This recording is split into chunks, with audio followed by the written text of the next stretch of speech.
good afternoon. I'll be making this presentation on behalf of my secretary, Mr. Eric Corey.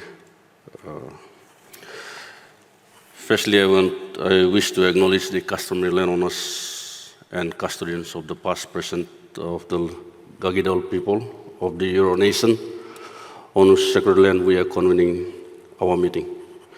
Ladies and gentlemen, distinguished guests, members of government, PNG resource owners, representatives of the extractive industry. My topic is basically framed around the principal legislation, the Mining Act 1992, with the topic addressing the disparity in PNG's extractive industries. Ladies and gentlemen, today I stand before you to discuss a critical and pressing issue, one that lies at the very heart of Papua New Guinea's economic future. According to the 2021 report of the PNG EATI, 83% of PNG's export volume is from the PNG extractive industry, which is mining, oil and gas. This sector contributes 83% of the export volume, while the rest of the sectors only contribute the balance of 17% of the export volume. However, the extractive industry, mining, oil and gas combined, only contribute a mere 8% to the government revenue. This means the rest of the other sectors, which make up 17% of the export volume, actually contribute 92% to government revenue.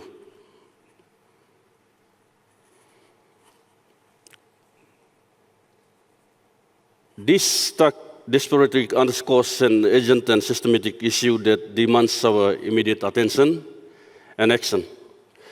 Ladies and gentlemen, for 35 years, the Mining Act 1992 has guided our resource governance. It was a pioneering framework in its time, designed to attract investment and stimulate resource extraction. Have decades have passed and the global landscape has evolved significantly. Our laws have not kept pace, leaving loopholes that allow a disproportionate share of wealth to flow out of our country, while our people struggle to benefit from natural resources that are rightfully theirs. Since 2009, the government initiated a review of the mining regulatory framework, acknowledging the need for reform. After the regional public consultations from 2010 to 2024, an intense consultation was held specifically with the then PNG Chamber of Mines and Petroleum from 2014 to 2017 and thereafter. Many of the people involved in that consultation are now senior executives in PNG Eko. In agreement with the industry stakeholders, the challenges were withheld by the former government for being introduced on the floor of Parliament. In a recent meeting convened by the Chamber in 2020, the Prime Minister gave an undertaking to introduce the regulatory framework in 2025 on the condition that Wafi Golpu and Frida River projects be brought into development phase. Unfortunately, these projects did not meet the milestone set by the Prime Minister during the 2020 meeting with the PNG Chamber of Mines and Petroleum in Brisbane. This inaction cost the people of Papua New Guinea valuable time and opportunities to secure a more equitable share of our resource wealth. As we approach 2025, a year when Papua New Guinea celebrates its 50th independence anniversary, we must seize this milestone to redefine our extractive industry regulations. We owe it to the people of Papua New Guinea and the future of our nation. Ladies and gentlemen, the current revenue to export disparity signifies a lack of equitable benefit sharing. While international investors and companies reap immense profits from our natural wealth, our citizens continue to face underfunded public services, limited infrastructure, and persistent struggle to make ends meet. By introducing a new regulatory framework, we can ensure that resource revenues are reinvested into education, healthcare, infrastructure, and economic diversification to empower our citizens. Many resource-rich nations, including our regional neighbors, have modernized their extractive industries' regulatory frameworks to secure higher royalties, enforce windfall taxes, and encourage local participation. PNG must align with these standards to remain competitive while ensuring fair returns to our resources. Ladies and gentlemen, the EITI report highlights the need for a greater transparency in revenue reporting and distribution. A new regime will include stricter regulations for corporate accountability, ensuring that revenues are accurately reported and fairly distributed.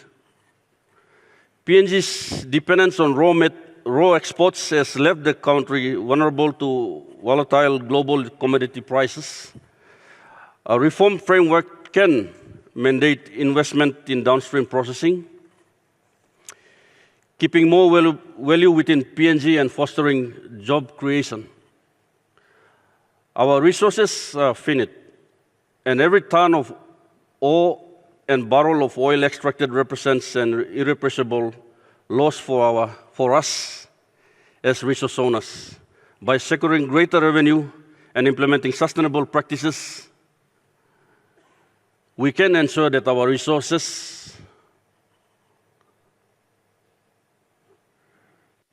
wealth benefits both present and future generations.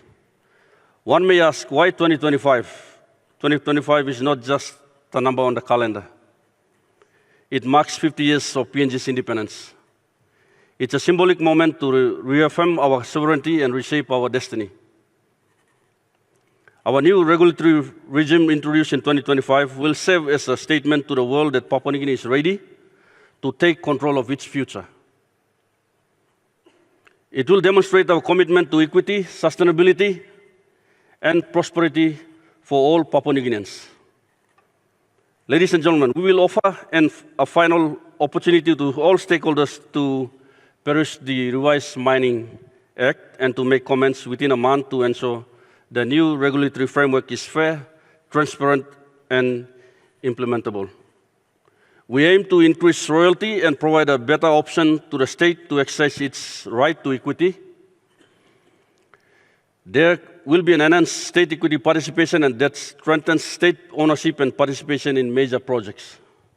We will enable the state to conduct its own exploration activities and invite open tender for license to operate in the areas identified. This will de-risk your investment and enable a development in partnership with the state. This will not interfere with areas covered under any exploration license. The right of the holder of a tenement will be respected and protected. In fact, we will extend the term of your exploration license from the current 2-year period to a longer term of 5 years. We will have templates for the mining development contract and the community development agreement, formerly MOA, to guide investors on the requirements and expectations. These templates will also provide for national content aspirations of the government. We will have a provision on downstream processing that encourages the mining sector to process raw materials within PNG, adding value to our exports.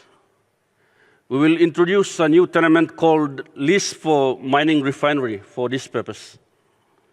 This will enable investors to comply with the due process and be assisted by the regulator in setting up the business.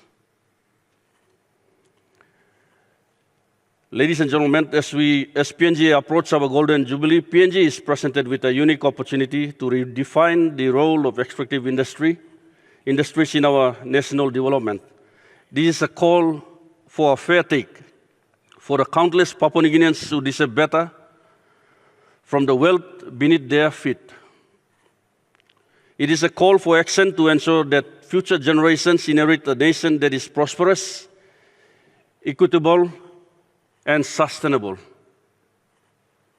I call upon every patriotic Papua New Guineans, let us not shy away from bold decisions required to introduce this new regulatory regime in 2025. Let us honor the legacy of our independence by securing a brighter and fairer future for all Papua New Guineans. Thank you very much, ladies and gentlemen. God bless you all.